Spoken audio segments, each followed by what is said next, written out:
after a presentation from Drawdown Lift. And then we'll wrap up with a discussion. First, it's my pleasure to invite Chizuru Aoki to open this session. I think everyone knows Chiz, but if you don't, very briefly, in the way of introduction, Chiz is lead environmental specialist at the GEF Secretariat and is a member of GEF's leadership team. She heads GEF strategy across 5 global environmental agreements and is also responsible for climate finance and manages the LDCF and SCCF, the GEF's adaptation funds, as well as the CBIT Trust Fund. Chiz, over to you, please. Thank you so much, Jason, and good day to all the colleagues who have the wisdom to attend this BBL today. And thank you so much for joining today. This is a BBL co-hosted with the Adaptation Fund and Drawdown Lift.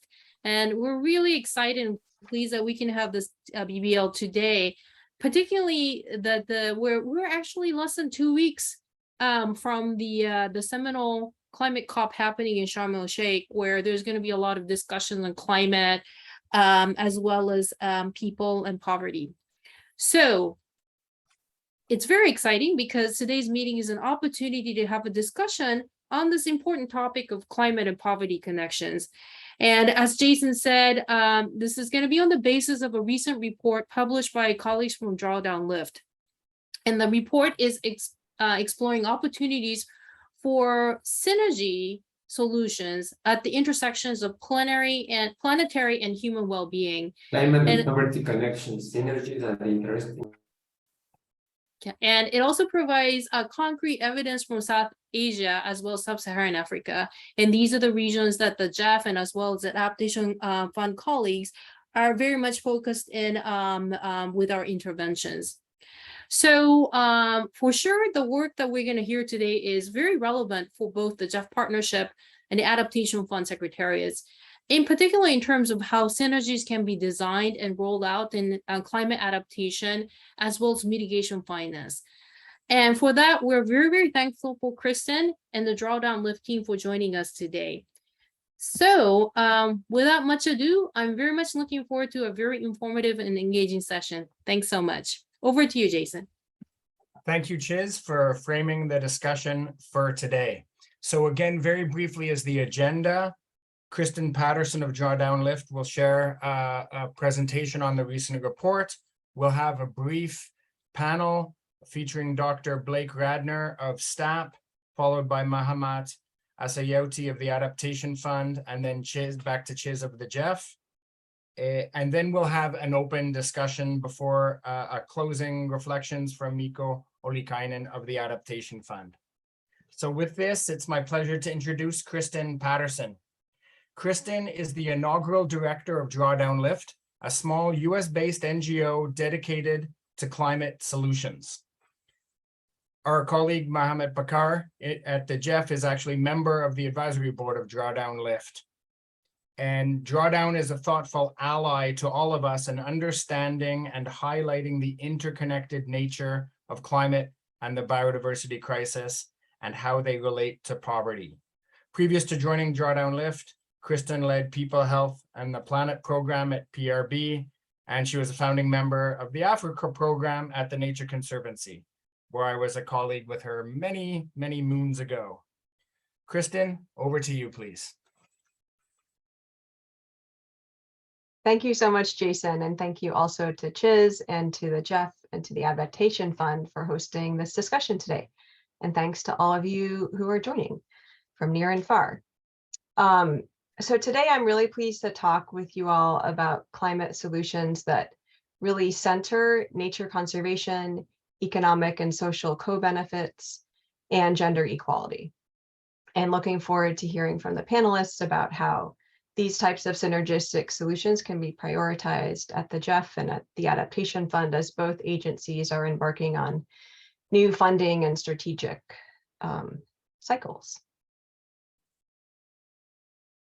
So in case you aren't familiar with Project Drawdown, we're a small US-based nonprofit. We are 100% remote, and we're known for the New York Times bestselling book, Project Drawdown, that came out in 2017.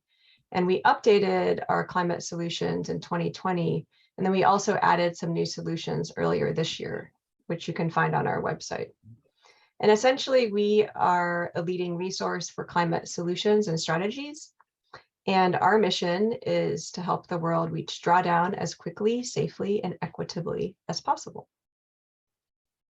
So you all already probably know this, but just in case, the term drawdown refers to the future point in time when greenhouse gas emissions stop rising and start to steadily decline.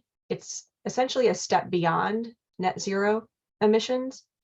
And as today's IPCC synthesis report on countries' NDC commitments and the Lancet's Commission on Climate and Health, both of which were released today, make really clear we need to reach drawdown as soon as possible. So Project Drawdown has identified 93 climate solutions to address climate change, most of which I assume are quite familiar to all of you, given your work and your expertise. And you can find detailed information about the 93 solutions at drawdown.org. So the solutions are all interconnected and have four sort of qualities, you could say. So one, they are currently available. Second, they are financially viable.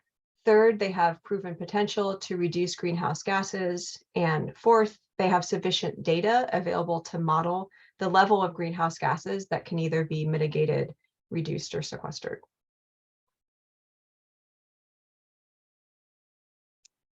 So Project Drawdown's framework addresses greenhouse gas emissions from multiple sectors and recognizes that essentially major systemic change is required to reach drawdown.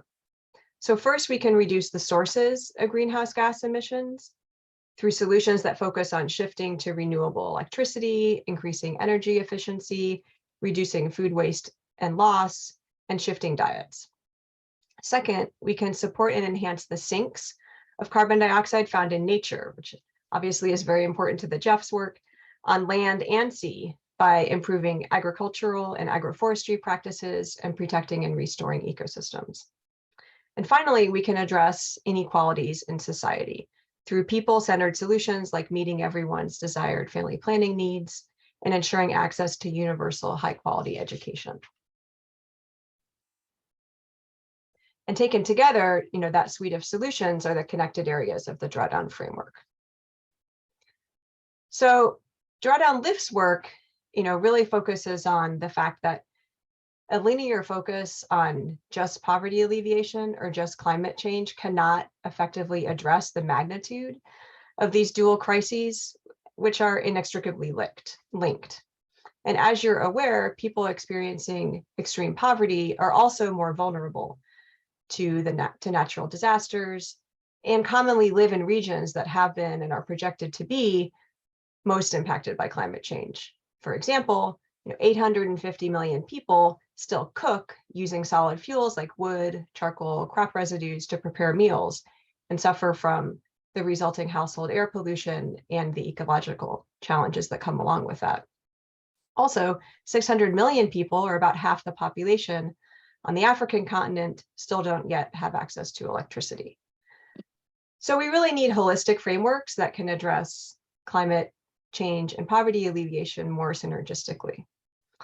And Drawdown Lift's Climate Poverty Connections report, which we released earlier this year, summarizes the evidence around the well-being benefits of 28 climate solutions, with a focus on rural communities in Africa and South Asia, which are most vulnerable to climate change. And we recognize, of course, that people in these communities are often first and worst impacted, and yet have contributed the least to the problems to date. So while the solutions included in Project Drawdown's overall framework focus on reducing emissions, the subset of solutions in our report all have multiple co-benefits for climate mitigation, adaptation, and well-being, and are really a means for emerging economy countries to pursue renewable, low-carbon development pathways while addressing the socioeconomic needs of their populations, which, as we know, is the top priority for most low and middle income countries.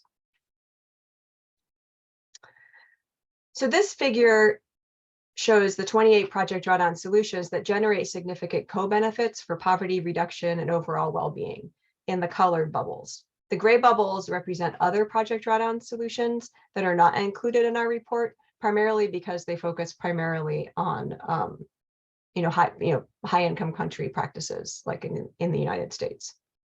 So we grouped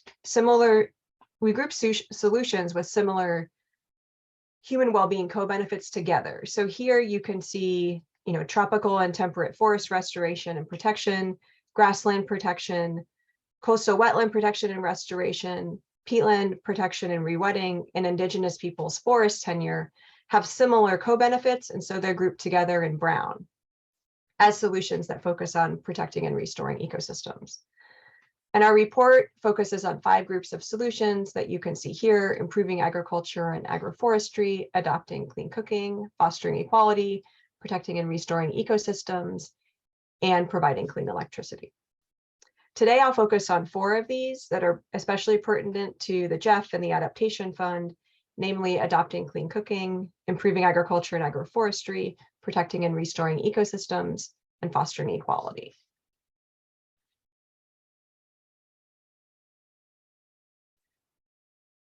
To assess the evidence of the 5 solution groups on poverty alleviation, we looked at 12 dimensions of human well-being. And the 12 dimensions that we used are based on the donut economics framework, which focuses on ensuring that people can thrive while preserving the health of the environment.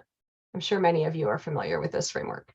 So we use the DE framework for 3 main reasons. First, its explicit inclusion of gender equality.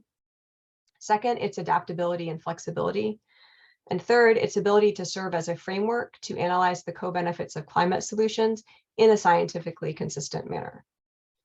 Since climate change and poverty disproportionately affect women and girls, as you know, in addition to the indicator on women's representation in government that's included in the DE framework, we also added 3 other indicators to the gender equality dimension on intimate partner violence, national abortion policies, and child early and forced marriage and unions to better capture multiple components of women's well-being.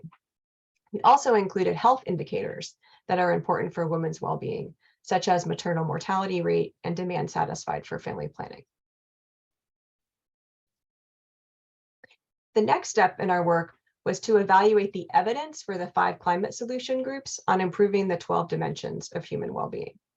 So we reviewed over 450 reports and peer-reviewed articles to identify and summarize the human well-being evidence for each of the 5 solution groups. The left side of this figure shows the 5 climate solution groups, and the second column shows each solution group's potential to reduce greenhouse gas emissions between 2020 to 2050 at a global level. For instance, the protecting and restoring ecosystems solution group had an emissions reduction potential of 181.5 gigatons. On the right side of the figure, using the teal and gray icons, we list all the human well-being dimension benefits generated by each of the solution groups. So the direct benefits are in the teal color, and the indirect benefits are in gray. So for example, if you look at adopting clean cooking, you can see that it directly contributes to decreasing energy poverty, and it indirectly contributes to increase in income, better health, improved gender equality, and better education. So another way of thinking about our analysis is to align the 12 human well-being dimensions with the Sustainable Development Goals. We classified evidence of co-benefits as strong when systematic reviews, syntheses, or multiple studies across diverse geographies of peer-reviewed and gray literature reported a positive correlation between the climate solution group and the specific dimension of human well-being. We classified evidence of co-benefits as moderate when there was either limited geographic distribution of the studies, or a number of studies reported a mix of positive, neutral, and negative correlations. And in addition, climate solutions, of course, can have ripple effects across all aspects of human well-being when incorporated as part of a synergistic set of solutions.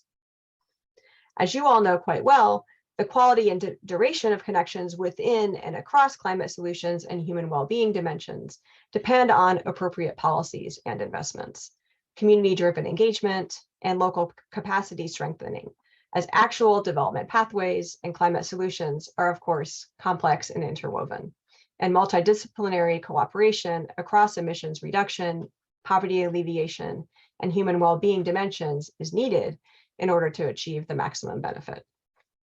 So next, I'll take a deeper dive into some of the specific solution groups.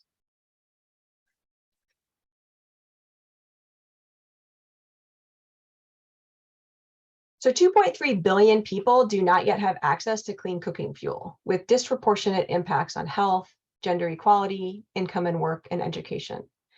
Emissions from unimproved cooking are approximately equivalent to emissions from the global airline industry, so quite large. It is estimated that the combined adverse impacts of solid fuel cooking on health, the environment, and gender equality costs about $2.4 trillion annually. So this systems diagram highlights the evidence for human well-being benefits of implementing the group of climate solutions focused on clean cooking, which are shown on the left. On the right in blue, we show how implementing these climate solutions can boost various dimensions of well-being, either directly, indirectly, or through ripple effects. So a co-benefit is direct, shown by thick gray lines, if there is an explicit link between the climate solution and the human well-being dimension. And a co-benefit is indirect, shown by the thinner gray lines here, when a direct co-benefit enables other co-benefits. So direct and indirect co-benefits of climate solutions can also lead to cascading positive effects on other dimensions of human well-beings, which we called ripple effects. Clean cooking solutions, as you can see here, have direct benefits around energy, as it fundamentally addresses energy poverty, indirect benefits around income and work, gender equality, education and health, and ripple effects for all the other well-being dimensions. And the health benefits of clean cooking are massive.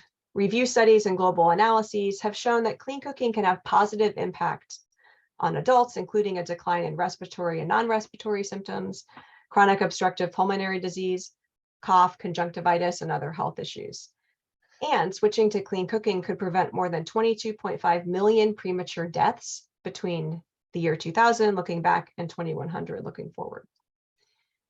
Clean cooking also has significant benefits for income and work. Access to clean cooking is hypothesized to provide households, and women in particular, additional time for income generating activities. Studies from several countries have shown that households using or switching to clean cooking fuel spend most of their time savings that they accrue in economic activities. Adoption of clean cooking can substantially reduce the quote unquote time poverty associated with collecting cooking fuel, providing family members, especially women and girls, the opportunity to pursue education and other economic activities. An analysis from the Gambia, Guinea-Bissau, and Senegal in West Africa showed that redeploying 50% of the time saved on gathering firewood to income generating activities could result in an approximate annual income increase of $83, $100, and $170 respectively in those countries. Another solution group focuses on improving agriculture and agroforestry. And as many of you are well aware, changing the way we grow food is critical for addressing climate change and eliminating hunger and poverty. In 2020, more than 2.3 billion people, about 1/3 of the global population, experienced moderate or food insecurity. The war in Ukraine, of course, has further increased food insecurity in many African countries that are dependent on wheat and fertilizer exports or imports from Ukraine. And in Africa, 21% of the population experiences food insecurity, while in Asia, it's about 10%. So this systems diagram highlights the evidence for the human well-being benefits of implementing the group of climate solutions focused on improving agriculture and agroforestry. And agriculture and agroforestry related climate solutions have direct co-benefits around income and work, water and sanitation, and food, and indirect co-benefits for networks, education, energy, housing, health, and gender equality. For instance, solutions like sustainable intensification for smallholders and multi-strata agroforestry can lead to higher yields and thus boost food security, and/or increase income, which provides a buffer against extreme climate events. Increase in household income can then be used to purchase cleaner energy that can further help in reducing food spoilage due to poor storage, or a person could use the funding to buy a mobile phone that can then improve access to markets. Food security and increase in income can then contribute to better health and gender equality. Better health and improved gender equality can then lead to ripple effects, such as improvements in social equity and peace and justice, which have long-term benefits for people and their countries.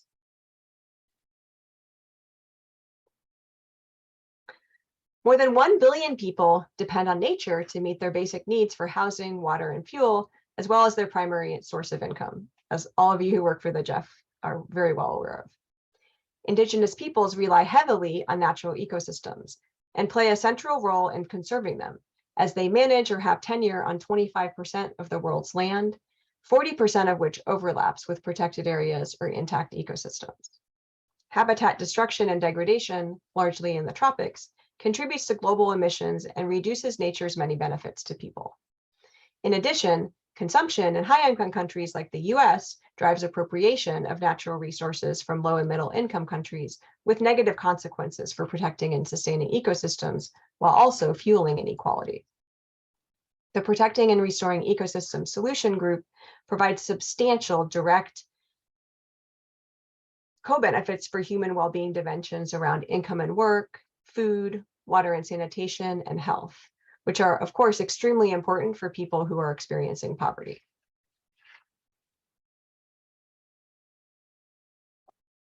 And here you can see how secure land tenure is one key solution in the Protecting and Restoring Ecosystems Solution Group.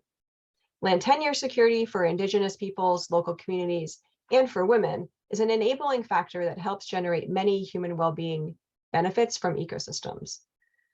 85% of women still lack the right to own land, even though women farmers make up around 40% of the agricultural labor force in low and middle income countries. And achieving co-benefits of land ownership is critical and closely linked to land tenure. Secure land tenure increases the probability that farmers will adopt sustainable practices and better ecological outcomes, both of which can contribute to improved food security. There is evidence that women's secure land tenure can lead to all of the points that are shown here on the slide, including more income and changes in how household income is used, reduced gender-based violence, and increased women's agency, as well as higher adoption of conservation practices.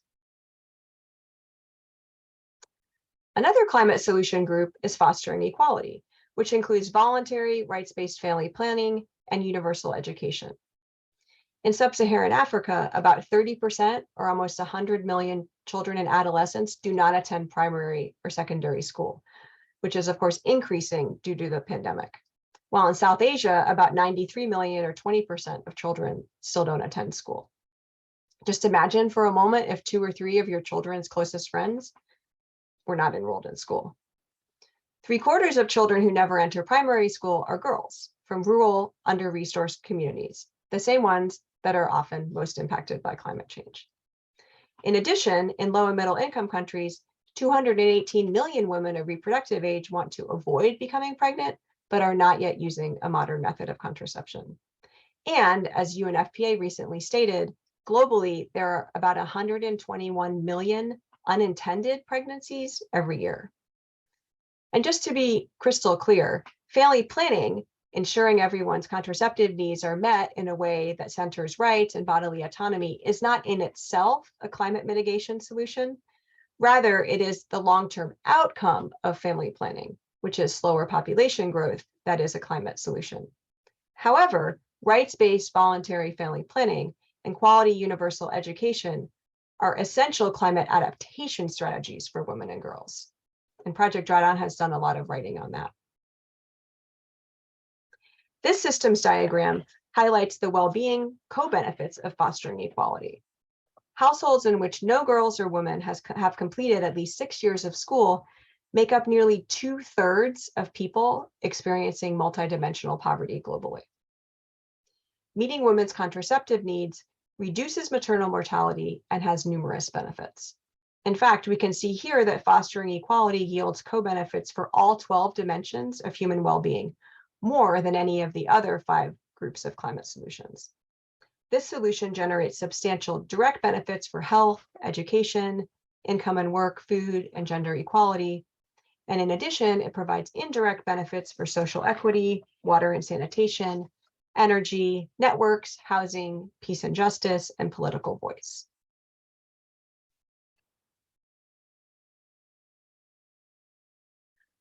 Our report provides substantial evidence that these 28 climate solutions generate significant direct and indirect co-benefits for human well-being, particularly around income and work, health, food security, gender equality, education, and energy, and would be transformational in helping alleviate poverty and increasing resilience to climate change. The solutions presented in the report also have strong climate benefits. According to our estimates, the total global carbon dioxide sequestered reduction potential of all 5 of the solutions groups presented in our report is approximately 690 gigatons between 2020 and 2050. Properly designed and implemented policies for low carbon and resilient growth can also help address poverty and inequality, enabling people to live safer, more prosperous, more inclusive, and more sustainable lives. Simply put, they don't have to be trade-offs between achieving the SDGs and climate action. And we're really eager to hear from the panelists how the information in the report could be used by the GEF to prioritize funding for and hone strategies around climate solutions that generate clear, substantial co-benefits in alignment with the GEF synergistic approach to tackling environmental challenges through the 11 integrated programs outlined in the GEF 8 replenishment cycle. And in terms of the Adaptation Fund, thinking through ways that adaptation projects funded by the Adaptation Fund can generate and measure co-benefits for human well-being in the fund's new 5-year medium-term strategy that includes a focus on strengthening linkages and adding cross-cutting features around fostering locally led adaptation, for example, empowering the most vulnerable communities as agents of change, and advancing gender equality. So thank you for your attention, and you can find the report on the homepage of our website. I'd also like to thank King Philanthropies for supporting this work. And after the panel discussion, my Drawdown Lift colleagues and I are happy to answer any questions you may have. Kristen and colleagues at Drawdown Lift, thank you. Very insightful. I've found the framework for evaluating human well-being based on a suite of climate solutions very useful, both for the design of our programs and projects, as well as for how we communicate out the multiple benefits of them. As we transition to the panel, I'd just like to highlight that we have 83 participants in the call. Welcome, everyone. Please, you're welcome to put reflections as well as questions in the chat in preparation for the discussion we'll be having in a moment. But first, we're going to transition now to a short mini panel, if you will. We're very happy to have with us people who are thinking about the issue of synergies and interconnected nature of our climate and biodiversity crisis and how it relates to poverty on a daily basis. So without further ado, over to the panel. We're going to start with Dr. Blake Radner. Blake is a recognized thought leader in the topic of integrated approaches for environmental security at scale. He's a member of the GEF Scientific Technical Advisory Panel, and he's also the director of Collaborating for Resilience, which is a cross-regional nonprofit initiative working to address environmental resource competition and strengthen governance and likelihood for the environment. Over to you, Dr. Radner, please. Thanks very much. I want to second your comment that Kristen has presented a really insightful summary of what is actually a pretty elaborate analysis.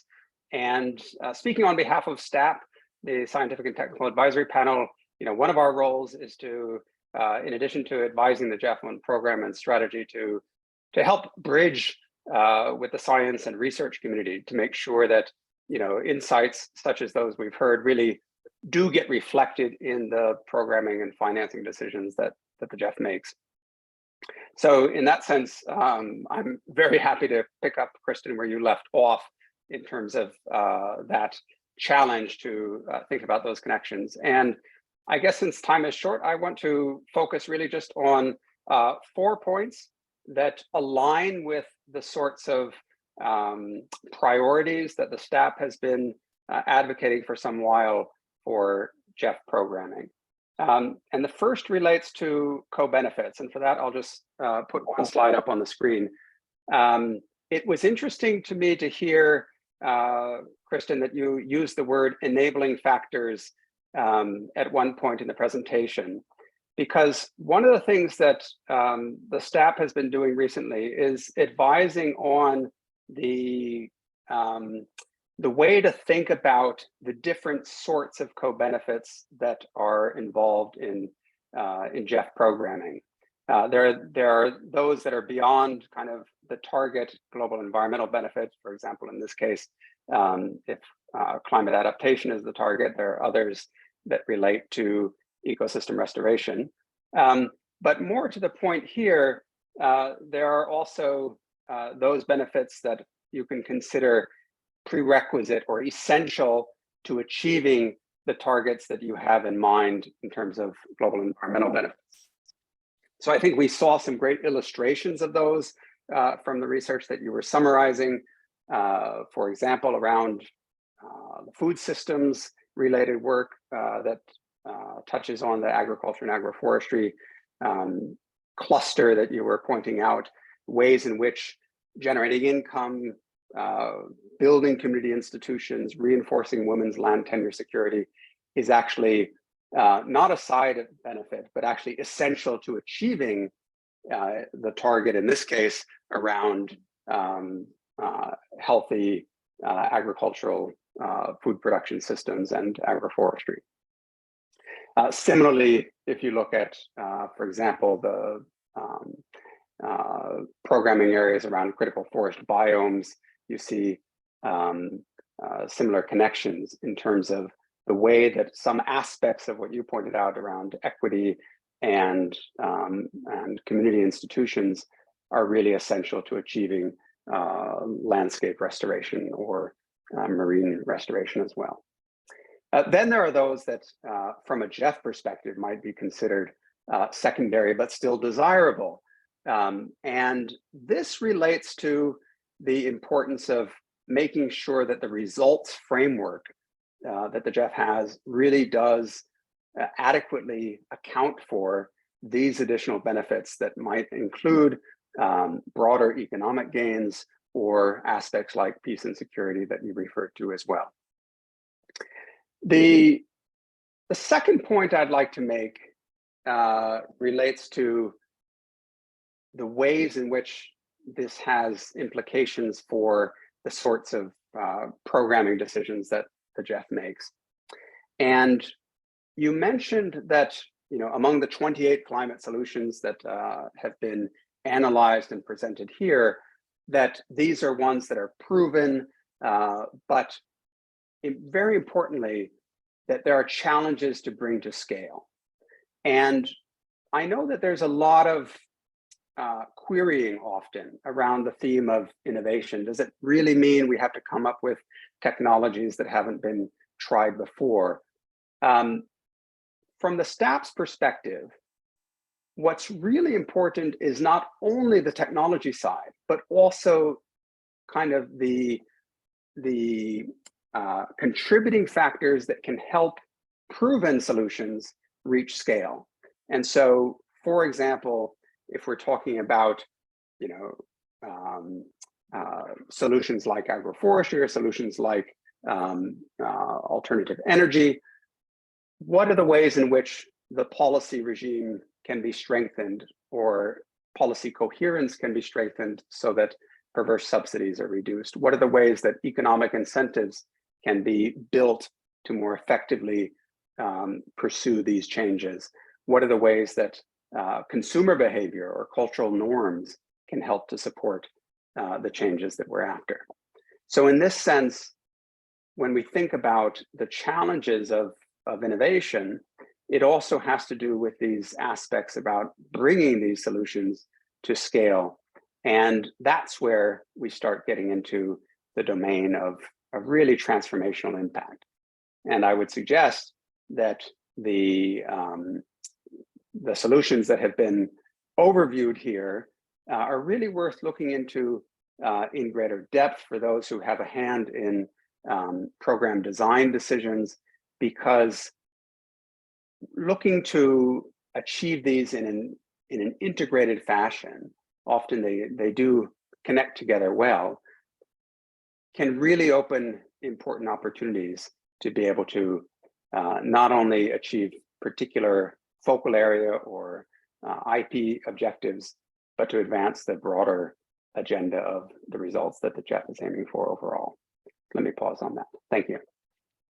Blake, thank you. That built really well on Kristen's presentation. So thanks for that. We are a couple of minutes behind. We're going to catch up. So I'm going to ask our next panelists to be concise. And our next panelist is Mahamat Asayoti from the Adaptation Fund, who is Senior Climate Change Specialist there. Mahamat and I worked together at the Green Climate Fund previous to him joining the Adaptation Fund, where he called the shots in the Office of the Executive Director. And before that, Mahamat was with the African Development Bank. Mahamat, please, over to you. Thanks, Jason, and I will try to be brief. So first of all, thanks for the invitation from Drawdown Lift. As you have said, I work at the fund here, and I particularly lead the result-based management team. So I'm going to share some reflection from the Adaptation Fund's perspective on how our portfolio talks to this report. First of all, this report is very timely. I mean, we just got our next medium-term strategy covering the period 2023-2027 approved by the board. That was a bit more than a week ago. And the MTS is going to be a continuation of the current one. So with three pillars: action, innovation, learning, and sharing. And I believe that this report is very timely because we are seeking a way to expand our adaptation work on the ground. So that report and the proposed solutions are very insightful. So we'll be able to look at them for the implementation of the MTS. When it comes to Adaptation Fund portfolio, we have portfolio that span across 10 sectors. And although we have some projects that target a very specific adaptation issue, but overall, most of the projects are addressing multiple sectors. So there is no project that is addressing standalone adaptation issue. And overall, the project build resilience in a very systemic manner for most of them. And they do generate adaptation benefit, but again, we have some co-benefit that are pretty aligned with the human well-being. So this nexus, climate change adaptation, human well-being is really part of our work. So we don't have any project that is basically not helping communities on the ground to improve their well-being. And some of the co-benefits are not always reported. I mean, at least at the portfolio level, we don't report on this co-benefit, but we have some reporting from the entities at the individual project level. And some of those co-benefit that have been reporting to us speak to this solution you have presented in this report. One of the things that we have seen more and more coming as a co-benefit is the work on loss and damage. As you know, early warning system and some of the issue related to loss and damage are really part of human well-being. So we see more of those coming up. Sorry. The other co-benefit that we see more and more is the one on health. I mean, and the last COVID-19 pandemic has shown how climate cannot be addressed as a standalone issue. So the impact of our portfolio on the COVID-19, for example, has helped some communities to address COVID-19, although the project was not built to address a health issue. And of course, biodiversity and ecosystem-based adaptation are really something that we see more and more from the portfolio. And the current portfolio has demonstrated some strong generation of human well-being in some particular areas, like the one on some of the countries facing some conflict and fragility issue. So we see that by addressing climate change adaptation, we also help some of those communities to deal with some fragility issue, and that's one of the things that is really important when it comes to the Nexus climate well-being issues. And a couple of examples that I can share when it comes to the Nexus climate adaptation human well-being is some of the portfolio we have in ecosystem-based adaptation and also the nature-based solution. We have a couple of projects like the one in Seychelles where people are using the adaptation benefit through the ecosystem-based adaptation solution to improve their livelihoods. And we have seen that also in some countries like India or Costa Rica, where biodiversity benefit are used for adaptation, and that leads to improve livelihood.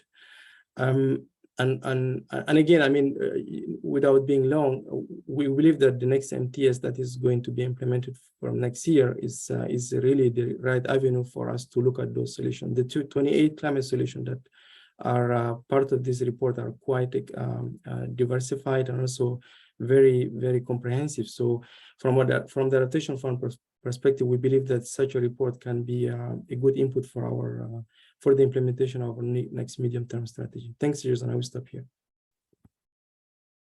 Mahamat, thank you for sharing the perspective and the insights from the Adaptation Fund. With that, we'll now go back to Chizuru Aoki from the GEF. Cheers. Yeah, thank you so much, Jason. And also thanks so much for this very insightful presentation. So I'm going to be very quick. First and foremost, I really like how the framework is presented. So in the GEF, and as Blake already talked about, we tend to look at the impacts as well as what we capture from the perspective of, core indicators. Then we have issues that will be captured as indirect benefits. But I really like the way how this was capturing, you like them as ripple effects. And I think you're absolutely right. At the end of the day, there will be interconnected benefits as well as impacts on the socioeconomic systems and people and health and what have you, that a lot of interventions that are put on the through the 28 solutions would have. And the way that the framework presents a very clear-cut way to look into these issues really resonated with me. So thank you so much for sharing that. Very quickly, looking at the 28 solutions you have, particularly the ones related to, for instance, improved rice production, forest protection, elements related to agriculture and ecosystems and mitigation, so on and so forth. These are great solutions as well as cross-cutting issues that in the GEF 8 Trust Fund strategy through the 11 integrated programs, as well as for the Least Developed Countries Fund of Special Climate Change we have articulated. So this actually does provide a lot of assurances, if you will, that we are through the GEF looking at issues and addressing themes that you yourselves have identified as tangible solutions to tackle. But also it's giving us yet another more nuanced way to look at elements above and beyond that we typically focus on through the global environmental benefits as well as adaptation benefits. And for that, I want to really thank you. And I really want to see how we can sort of capture some of these ripple effects in a little bit more systematic manner, particularly at the project level, but perhaps also at the portfolio level. So those are my current thoughts. And I think the whole notion of the GEF 8 theme, the healthy planet, healthy people approach, I do think this is something that would be very well relevant moving forward and very much aligned with the way that the Drawdown report has captured these solutions. So thanks so much. And I'm happy to listen to what the other participants have to say and the questions and answer session. Thank you. Thank you. Back to you, Jason. Thank you. Cheers. And thank you, Blake, and thank you, Mahamat. I think your reflections show how relevant the results and the insights from the Drawdown Lift report are to the current approaches, to the synergies agenda, to call it that, within the GEF partnership, within GEF Aid, and certainly within the Adaptation Fund. So thank you for that. We're going to shift again now to open discussion, open questions, reflections of anybody on the call who's interested. We have over 70 people on the call now. We know this is the synergies and interconnections elements of our work is something we're all thinking about continuously. We all need to be deepening our reflections on. So please share your insights, share your questions. We invite you to raise your hand in the raise hand function or to request the floor in the chat. My colleague Remy Grat is monitoring and we will call on you. And then at the end, we will invite, hopefully we'll have time for all of the panelists and certainly Drawdown Lift to come back with some closing reflections before we close. Bob Tansey, please, you have the floor. Thank you much. Thank you very much. Really appreciating the leadership here by my former colleague, Kristen. When Kristen and I were together at the Nature Conservancy, she knew me in a China role, which I still have, but I'm now our global policy lead for agriculture. I'm really struck by the remarks by Kristen, by Blake, by Mohammed, and also by Chirzumu, and Chirzuru. And I think it's really compelling, and maybe the GEF could convene a panel. And of course, you're doing a lot of work already, but very compelling to think about what are the sets of policies that can achieve the multiple benefits that we're all seeking. It's my understanding that 108 countries cause women to lose the right to use land, to have any tenure at all, even as people just working the land, not owning the land if their husbands pass away. And by some measures, women do 85% of the small scale processing and trading. So there's already been mention of the need for shifts of subsidies and other support to small producers to get to transitions for the practices that benefit people and planet. But I really feel at this time, particularly with the climate and biodiversity COPs upon us, that it's compelling for us to come together and make these policies really clear. And if the GEF has constraints due to the membership structure, there's others among us who would be happy to be voices for those policies. Thank you. Bob, thank you. We're not seeing other hands up or comments at this moment. So if there is nothing, I'm going to ask a follow-up question, please. This is to Kristen and the Drawdown Lift team. So what comes next? You've produced this great report, a lot of insight, very usable communication elements, we can call it that. And what's next? How do you roll this out further? What next steps do you see? Thanks, Jason. Yeah, we recently, earlier this week on Climate Action Day, we released a short video, it's about 4 minutes long, that summarizes the report contents, if you can summarize a long report in a 4-minute video, just to recognize that people learn in different ways. And, we have visual learners and auditory learners. And so we're going to be using that at an event at COP. And an event the Planetary Health Alliance is hosting next week. And also I'm attending the International Conference on Family Planning, which is taking place the second week of COP in Thailand. And so just getting the word out among different audiences about the report.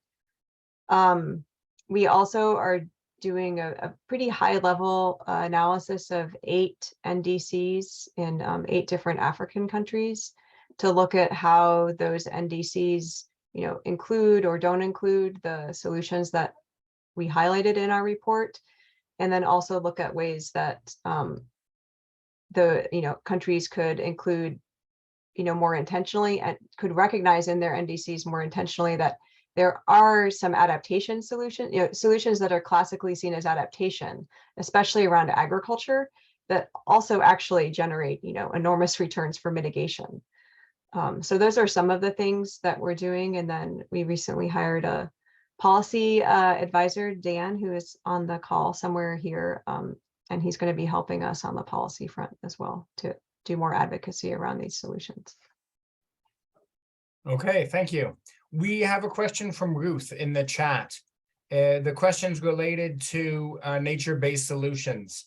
Are these climate change solutions the same as nature-based solutions? What's the difference? Why wasn't the concept or term used more, basically? And Ruth, if you'd like to complement that, please do. Over to you, Kristen and colleagues. Yeah, I mean, most of the solutions under the Protecting and Restoring Ecosystems group could be classified as nature-based solutions, although there's a bit of overlap with some of the solutions in the agriculture and agroforestry group. We divided those because, I mean, it was a lot of solutions. First of all, probably about 20 total, a little under that. And in terms of documenting the evidence around human well-being co-benefits, it made more sense for us to divide those into two groups. But that's a good point. And calling them nature-based solutions would probably be more recognizable to external audiences than calling it protecting and restoring ecosystems. So thank you for that feedback. Well noted. Professor David Baguma, please.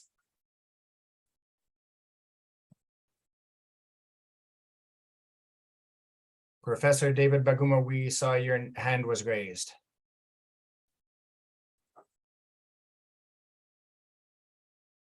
Okay, maybe while he's coming in, I see the hand is down now. I have another follow-up question. The issue of trade-offs was raised in the report, but wasn't sort of a main focus, I believe. Kristen, if you or one of your colleagues would like to reflect on that, or any other panel members, the issue of trade-offs and how you look at these. I mean, any of the other panel members can respond to that if they want. I mean, yeah, we did address it a little bit, but Project Drawdown is a solutions-focused organization, and so we wanted to focus more on the potential synergies and less on the drawbacks, or potential drawbacks. But I don't know if Chiz or Blake or Mahatma wants to say anything, or Yusuf, if you want to join in. My colleague Yusuf, who's a co-author, is here too. Yeah, I would just like to add that we focused mostly on solutions that have more co-benefits and positive effects than trade-off. For example, biochar is a very good example. We didn't include in our solution because the science is not clear on how beneficial it is for farmers or what kind of detrimental effects it can have. So that was not included. So really our focus was, our goal was to focus on solutions that the science was clear to quite a good extent that yes, the benefits outweighs the trade-offs, and that's why we included those 28 solutions only. Okay, thank you for that. We're not seeing other hands up. So at this stage, we'd like to invite any of the panelists to provide any final reflections, and then we'll go to closing with Miko. Also, Mohammed, thank you for being with us. If you would like to provide any reflections, we'd very much welcome.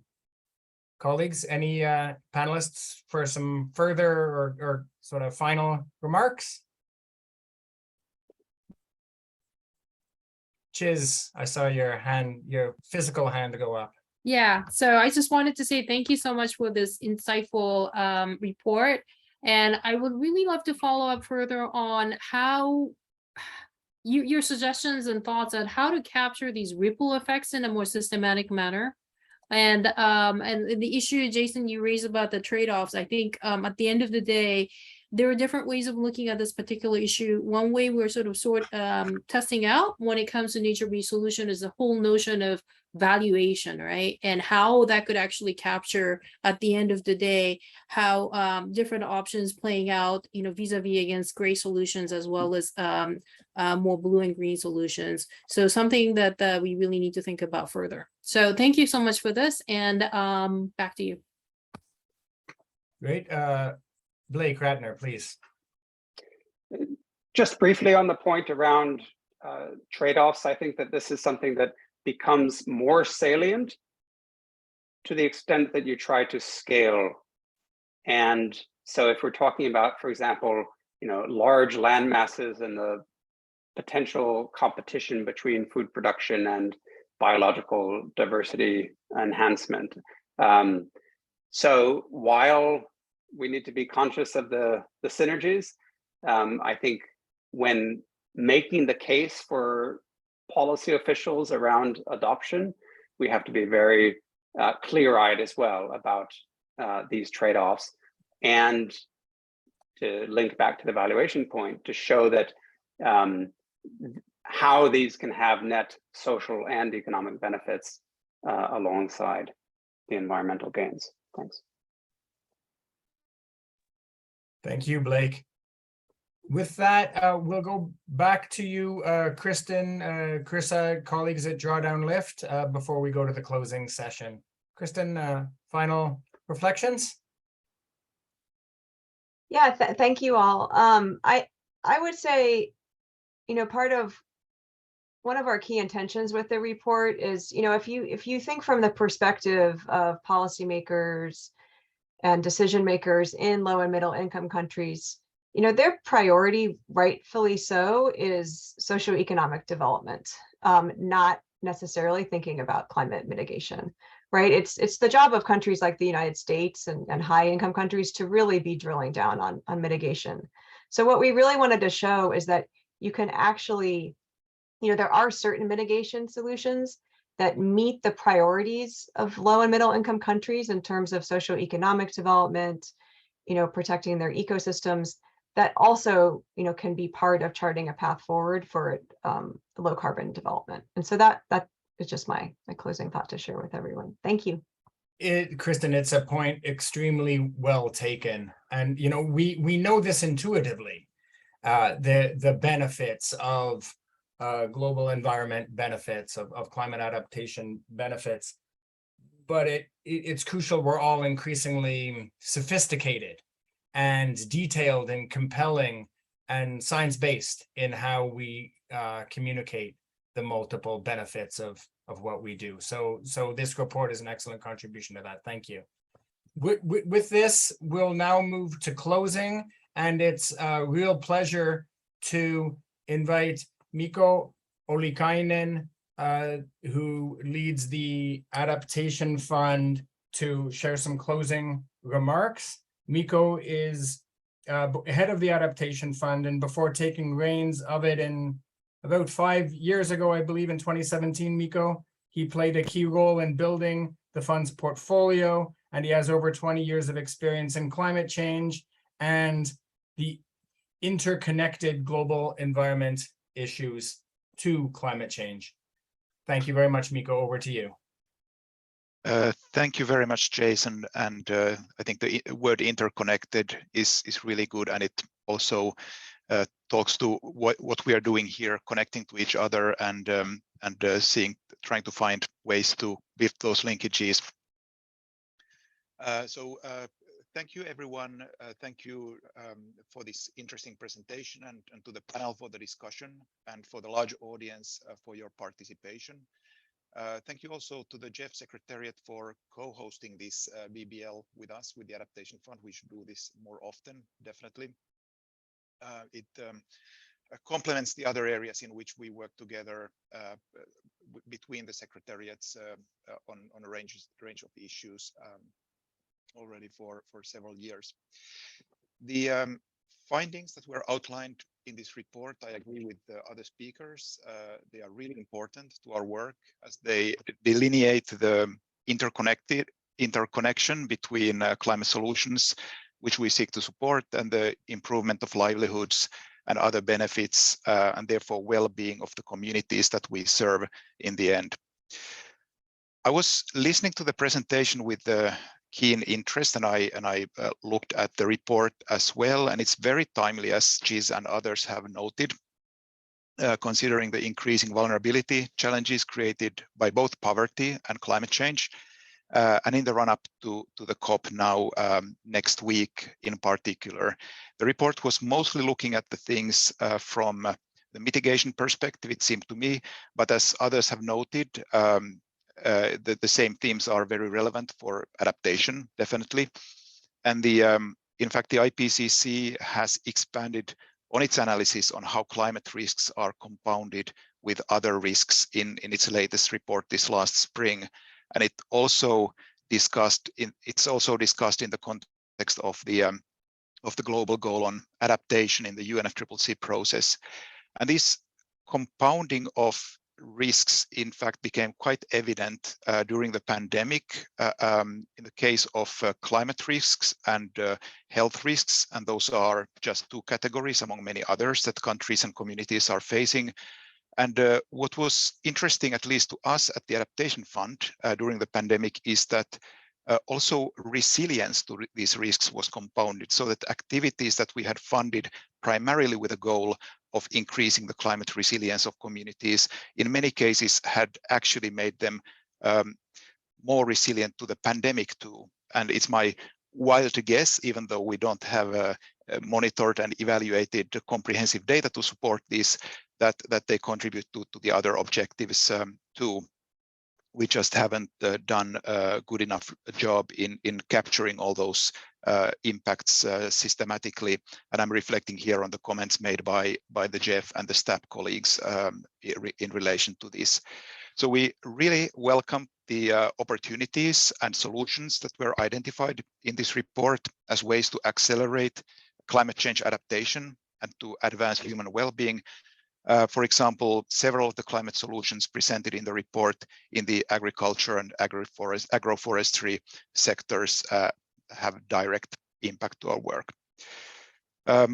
Finally, as my colleague Mohammed already mentioned, our new strategy is focused on an integrated approach with cross-cutting themes, and these linkages that you outline and help make more sense out of most of the challenges and opportunities highlighted in this report align very well with our work as well. So thank you once again, everyone. It was a pleasure to co-host this with you, and we look forward to working together with you in the future. Thank you. Much appreciation to all. We do note the comments that have come in recently in the chat, and thank you again. Until the next one.